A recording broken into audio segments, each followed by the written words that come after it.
Hey guys, welcome to my channel Study Fact. Today's topic: why are decomposition reaction called opposite of combination reaction? Right equation of this reaction.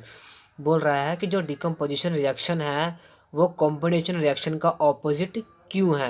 Right equation for this reaction. इस reaction की equation लिखिए। देखो, पहले हम समझते हैं कि what is a decomposition reaction. देखो, डिकम्पोजिशन रिएक्शन क्या होती है? A single substance breaks down into two और more substances which is just the reverse of combination reaction. Means एक सिंगल सब्सटेंस ब्रेक कर रहा है दो या उससे ज़्यादा सब्सटेंसेस में। जैसे कि मेरे पास है कार्बन डाइऑक्साइड, ठीक है। कार्बन डाइऑक्साइड क्या होती है? कार्बन डाइऑक्साइड, अगर मैं इस कार्बन डाइऑक्साइड को तोड़ूंगा तो हमें मुझे क्या मिलेगा? Carbon plus oxygen. तो ये क्या है? Decomposition reaction. बट अगर मैं सी प्लस ओ, अगर कार्बन प्लस ऑक्सीजन को दोनों को जोड़ता हूँ तो ये क्या बन जाएगी? Carbon dioxide. मतलब ये क्या रिएक्शन हो रही है? Combination reaction. मीन्स डिकम्पोजिशन मतलब क्या होता है कि जो कोई हार्ड सब्सटेंस है वो टूट कर डिफरेंट डिफरेंट पार्ट्स में डिवाइड हो रहा है, और इसका रिवर्स मतलब कि जो डिफरेंट डिफरेंट जो टूटे हुए पार्ट्स हैं वो जुड़कर एक नवा प्रोडक्ट बना रहे हैं, तो वो क्या है? Combination reaction. देखो, वही बोला है which is just the reverse of combination reaction. अब देखो एग्जांपल देते हैं। एग्जांपल क्या है? 2PbNO3 और इसका स्क्वायर 2, स्क्वायर कहते हैं इसको, मतलब ब्रैकेट पाकर 2 सॉलिड में है। जिसको हीट देंगे तो ये क्या होगा? 2 किस में चेंज हो जाएगा? PbO4NO2 और प्लस O2। ये क्या है? इसकी रिएक्शन। अगर देखो कैल्शियम कार्बोनेट CaCO3, जब टूटेगा तो एक जो होगा, जो ऑक्सीजन, जो एक बनेगा कैल्शियम ऑक्साइड और एक बनेगा कार्बन डाइऑक्साइड। देखो इसमें जो बैलेंसिंग हो रही है, बैलेंसिंग के लिए मैं अलग से एक सेपरेट वीडियोस बनाऊंगा जिसके अंदर सिर्फ केमिकल रिएक्शन को कैसे बैलेंस करना है उसके बारे में डिस्कस करेंगे। बस अभी ये समझ लो कि हाँ भी जो उसमें जो रिएक्शन है ब्रेक डाउन होकर डिफरेंट डिफरेंट पार्ट्स में डिवाइड हो रही है, ठीक है। देखो अब नेक्स्ट क्वेश्चन है, what is the difference between displacement and double displacement reaction? Right equation for this reaction.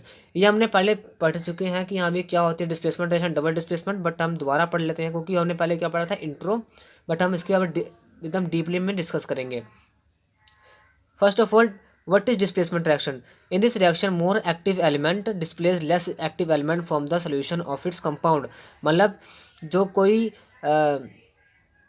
Less active element है वो क्या करेगा? उससे आकर अटैच करेगा मोर एक्टिव एलिमेंट से, और वो क्या निकल, और जो बाकी प्रोडक्ट हो वो बाहर निकल जाएगा। मतलब वो क्या हो जाएगा? प्रेसिपिटेट हो जाएगा। जैसे एग्जांपल देखो, हमने इसमें एग्जांपल क्या लिया है? हमने इसके अंदर एग्जांपल ली हुई है Fe+CuSO4, FeSO4 और Cu कॉपर। ठीक, रिएक्शन में क्या हो रहा है कि जो more active element displace less active element from the solution of its compound. कि जो ज़्यादा एक्टिव एलिमेंट है वो डिस्प्लेस कर रहा है लेस एक्टिव एलिमेंट के साथ और एक अपना उसी कंपाउंड में। ठीक है, देखो क्या हुआ है? Fe अटैच होगा सीधा SO4 से। ठीक, SO4 से अटैच होगा तो FeSO4 निकल जाएगा। जो Fe जो आयरन है ये सल्फेट से जाकर अटैच करेगा क्योंकि more active element less active element जाकर डिस्प्लेस होगा। हमें क्या मिल जाएगा? Iron sulphate plus copper precipitate. इसका मीन्स होता है कि कोई चीज़ प्रेसिपिटेट हो रही है, और इसका मतलब होता है कोई गैस बाहर निकल रही है। अब सेकंड एग्जांपल देखते हैं। जिंक को हम करेंगे कॉपर सल्फेट से, तो क्या होगा? जिंक होगा वो जाकर सल्फेट से हो जाएगा और कॉपर हमें बाहर मिल जाएगा। एस मतलब सॉलिड, एक्वस मतलब जो एक्वस, और एस मतलब सॉलिड। ठीक है, नेक्स्ट देखते हैं। What is double displacement reaction? This reaction in which there is an exchange of ions two reactant is called double displacement reaction. इसमें रिएक्टेंट की जो आयंस होंगे चेंज होंगे, अपने अपने जगह को चेंज कर देंगे। मीन सिंपली बात है कि जो डबल डिस्प्लेसमेंट रिएक्शन है कि अपने अपने जगह को वो चेंज कर दे रहे हैं। देखो AgNO3 plus NaCl, AgCl plus NaNO3। जो Ag होगा वो जाकर Cl से अटैच हो जाएगा, जो NaNO3 है वो जाकर अलग हो जाएगा। तो मतलब वो सिंपल है, AgCl प्लस NaNO3, मतलब कि अपने अपने जगह को चेंज कर देना। वैसे BaCl2 प्लस Na2SO4, तो B जाएगा SO4 से कर लेगा Na2 और 2NaCl बन जाएगा। ठीक है, सिंपल सी ये रिएक्शन थी। नेक्स्ट हमारा टॉपिक है, Why does the color of copper sulfate solution change when an iron nail is dipped in it? बोल रहा है जो कॉपर सल्फेट का सोल्यूशन है उसका कलर चेंज क्यों हो रहा है जब हमने उसके अंदर आयरन नेल को डिप कर दिया, हमने इसके अंदर डाल दिया है। तो सिंपलीफाई अगर समझिए इसको, इससे समझें कि हमने क्या किया, हमने एक ली हुई है, एक बीकर लिया, इसके अंदर हमारा क्या कॉपर सल्फेट का सोल्यूशन है, ठीक है, मतलब कॉपर सल्फेट का सोल्यूशन है, कॉपर सल्फेट सोल्यूशन को हमने इसमें आयरन को डिप कर दिया। डिप करने के बाद इसका कलर चेंज हो जा रहा है, इसका कलर हो जाए चेंज, ठीक है। क्यों चेंज हो रहा है अब इसके बारे में डिस्कस करते हैं। इसका कलर क्यों चेंज हो रहा है, इसका कलर चेंज हो रहा है because iron displace iron from copper sulphate, जो आयरन होगा वो डिस्प्लेस करते रहा कॉपर सल्फेट सोल्यूशन से, ठीक है। Therefore the concentration of copper sulphate solution, जो कॉपर सल्फेट सोल्यूशन की कंसंट्रेशन होगी वो डिक्रीज कर जाएगी और ब्लू कलर जो होगा उसमें चेंज आ जाएगा।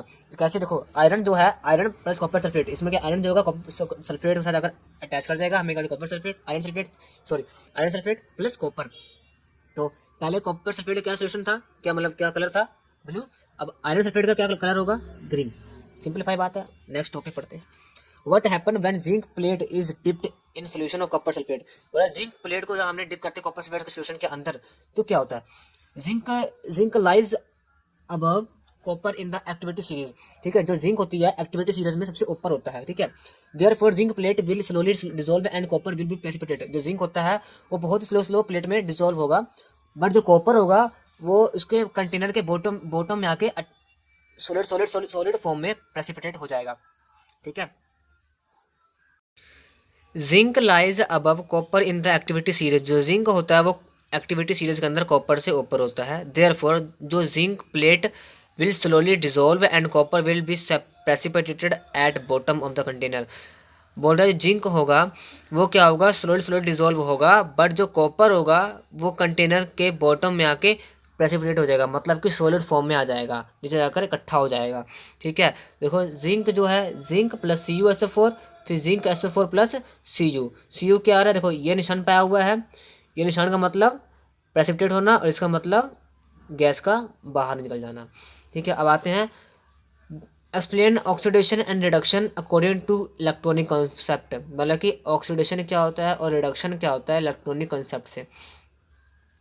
It may be defined as a process in which an atom और एन आयन लूजेस वन और मोर इलेक्ट्रॉन, मतलब कि बोल रहा है ऑक्सीडेशन क्या होता है, इसमें जो कोई भी एटम है या फिर कोई आयन्स है वो अपने एक या एक से ज़्यादा इलेक्ट्रॉन को लूज़ कर देंगे। फॉर एग्जांपल देखो सोडियम है, सोडियम एन पॉजिटिव, इसने अपने एक इलेक्ट्रॉन को लूज़ कर दिया। जिंक अपना दो इलेक्ट्रॉन को लूज़ कर दिया, तो ये क्या है, ऑक्सीडेशन हो रही है यहाँ पर, ठीक है। और रिडक्शन क्या होता है, it may be defined as in which the atom और एन आयन गेन वन और मोर इलेक्ट्रॉन, मतलब इसमें क्या होता है, एटम और आयन होते हैं वो एक से ज़्यादा इलेक्ट्रॉन को गेन करेंगे, मतलब जैसे 2H2 positive plus 2E electron, मतलब E को इलेक्ट्रॉन बोलते हैं माइनस में, और H2 मतलब दोनों मिलकर अब H2 बना रहे हैं, मतलब ये दो इलेक्ट्रॉन को या एक से ज़्यादा इलेक्ट्रॉन को अपने तरफ अट्रैक्ट कर रहे हैं या गेन कर रहे हैं, ठीक है। ये क्या है, reduction. Explain oxidation and reduction in terms of gain और loss of oxygen with 2 example. बोला कि ऑक्सीडेशन बताओ, व्हाट इज रिडक्शन क्या होती है, किसके टर्म्स में गेन और लॉस ऑफ ऑक्सीजन, मतलब कि हम इसमें इलेक्ट्रॉन के बारे में बात नहीं करेंगे, सिर्फ ऑक्सीजन और गेन या लॉस के बारे में बात करेंगे, साथ में 2 एग्जाम्पल के बारे में। A chemical reaction in which a substance gain oxygen or loss of hydrogen is called oxidation, मतलब कि ये केमिकल रिएक्शन होती है जहाँ पर वो ऑक्सीजन को गेन करेगा और हाइड्रोजन को लॉस करेगा, उसे ये कहते हैं ऑक्सीडेशन। एग्जांपल क्या है, देखो कॉपर प्लस ऑक्सीजन, तो क्या बना रहा है, कॉपर ऑक्साइड, और कॉपर क्या है, ऑक्सीडाइज्ड हो रहा है CuO कॉपर ऑक्साइड से, ठीक है। और मैग्नीशियम को ऑक्सीजन से करवाएंगे, रिएक्ट तो क्या बनेगा, मैग्नीशियम ऑक्साइड, मैग्नीशियम जो ऑक्सीडाइज हो रहा है MgO से, ठीक है। What is reduction? A chemical reaction in which substance lose oxygen or gain hydrogen is called reduction. Chemical reaction होती है जिसमें सब्सटेंस जो होता है वो ऑक्सीजन को लॉस कर देगा और हाइड्रोजन को गेन कर लेगा, उसे कहते हैं रिडक्शन। जैसे कि जिंक ऑक्साइड प्लस कार्बन, क्या बना रहा है, जिंक प्लस कार्बन ऑक्साइड, उसके बाद कॉपर ऑक्साइड प्लस H2, तो क्या बन जाएगा, कॉपर प्लस H2O, ठीक है। ये है reduction in terms of loss of oxygen और gain of oxygen. Mention 5 ways by which rusting can be prevented, 5 way बताओ जिससे रस्टिंग को हम प्रिवेंट कर सकें। पहला क्या है, by painting metal surface with enamel paints, मतलब कि कोई मेटल है आप उसको पेंट कर सकते हैं, ठीक है। उसके बाद by applying oil and grease on surface, आप सरफेस पर ग्रीस या ऑयल को अप्लाई कर दें ताकि वो डस्ट ना लगे। प्लास्टिक कोटिंग करें सरफेस के ऊपर ताकि उस पर जंग ना लगे। बाय ग्रेनाइजेशन कर सकते हैं, और बाय फॉर्मिंग अलॉयज, किसमें अलॉय कर सकते हैं। अलॉय क्या होता है, this are the homogeneous mixture of 2 और more metals on non metals, ठीक है। अब देखो difference between rusting and burning, rusting burning का डिफरेंस अलग होगा। रस्टिंग मतलब कि जंग लग रहा है, ठीक है, बर्निंग मतलब जलना, ठीक है। रस्टिंग कैसे प्रोसेस है, अगर आप एक मेटल को रख दोगे तो थोड़े दिन बाद जाकर, बहुत दिनों बाद जाकर उसमें रस्ट लगेगा। बर्निंग क्या ही फास्ट प्रोसेस है, आपने 29 मिनट बर्न हो सकता है, ठीक है। It occur only in case of iron, जो रस्टिंग है सिर्फ एक केस हो सकता है आयरन का, अगर आयरन कोई चीज़ है उसमें रस्ट लगेगा उसी केस में, और रस्टिंग किसी भी चीज़ में नहीं लगने वाली। जो बर्निंग है इस सब्सटेंस की वैरायटी पर डिपेंड करता है कि हाँ भी कैसी की वैरायटी है, ठीक है। उसके बाद air and moisture are required, rusting के लिए एयर और मॉइस्चर बहुत जरूरी होता है, एयर और मॉइस्चर को रस्टिंग लगनी चाहिए। ओनली ऑक्सीजन इज रिक्वायर्ड, इसमें बर्निंग में सिर्फ ऑक्सीजन की रिक्वायरमेंट होती है। नेक्स्ट हम इसे बात करेंगे, heat is evolve at very slow rate, जो हीट होती है रस्टिंग में वो बहुत स्लो रेट पर इवॉल्व होती है, बट बर्निंग में हीट ज़्यादा इवॉल्व होती है। There is slow rise in temperature, rusting में टेम्परेचर स्लो राइज होता है इसके अंदर, मतलब ज़्यादा टेम्परेचर नहीं पड़ती, बट इसमें अचानक ही टेम्परेचर राइज हो जाता है, ठीक है। अब कहते हैं where what are the non redox reaction, non redox reaction मतलब क्या, जिसके अंदर ऑक्सीडेशन रिडक्शन दोनों ही ना हो। इसको एक्सप्लेन करो एग्जांपल के हेल्प से। The reaction in which neither oxidation no reduction takes place are called non redox reaction. Simple भाई है बात है। HCl प्लस NaOH को बनाएंगे तो NaCl और H2O निकलेगा, ठीक है, सिंपल ही रिएक्शन है, कोई में वो नहीं है। Why should magnesium ribbon should be clean before burning in air, कि मैग्नीशियम रिबन को जलाने से पहले इसको साफ किया जाता है, इसलिए साफ किया जाता है ताकि उसकी जो मैग्नीशियम कार्बोनेट की लेयर जो बनी हुई है मैग्नीशियम रिबन के ऊपर उसको रिमूव कर दे जाए, नहीं तो वो जल्दी बर्न नहीं करेगी, मतलब जल्दी से ज़्यादा आग नहीं पकड़ेगी, इसलिए हम उसको साफ कर देते हैं।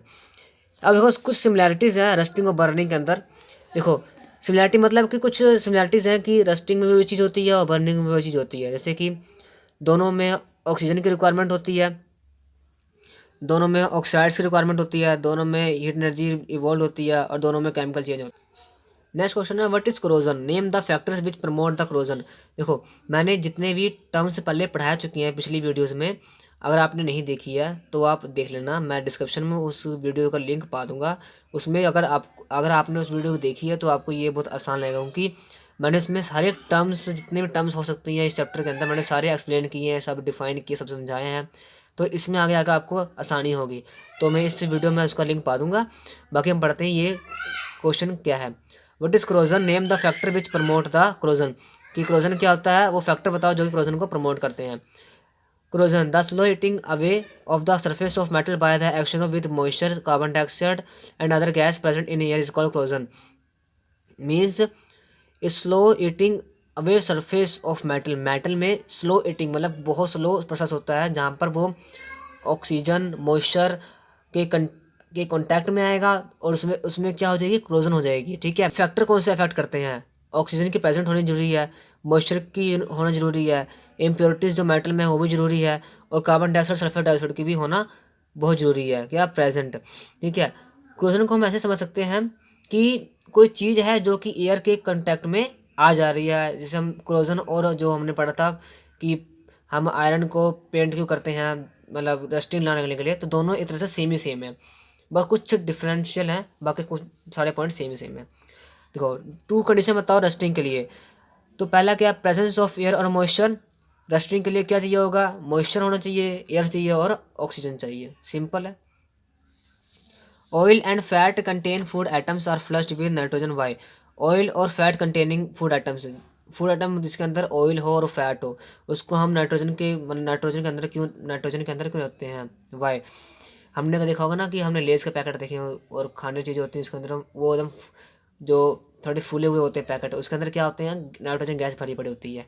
ऐसा क्यों होता है, क्योंकि वो प्रिवेंट करते हैं फूड आइटम को, ताकि वो ऑक्सीडेशन ना कर सके एयर से या फिर ऑक्सीजन से, अगर वो कर लेगा तो वो एकदम ख़राब हो जाएंगे, इसलिए हम उसको नाइट्रोजन के केस में रखते हैं। Give two example of from everyday life situation where redox reaction are taking place.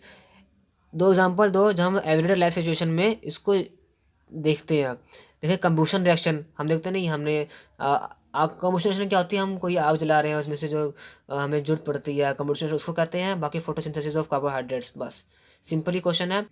बस आज के लिए इतना ही, बाकी का जो रिएक्शंस है इस चैप्टर के अंदर उसको मैं हर एक डीपली से समझाऊंगा नेक्स्ट लेक्चर में। Thanks for watching.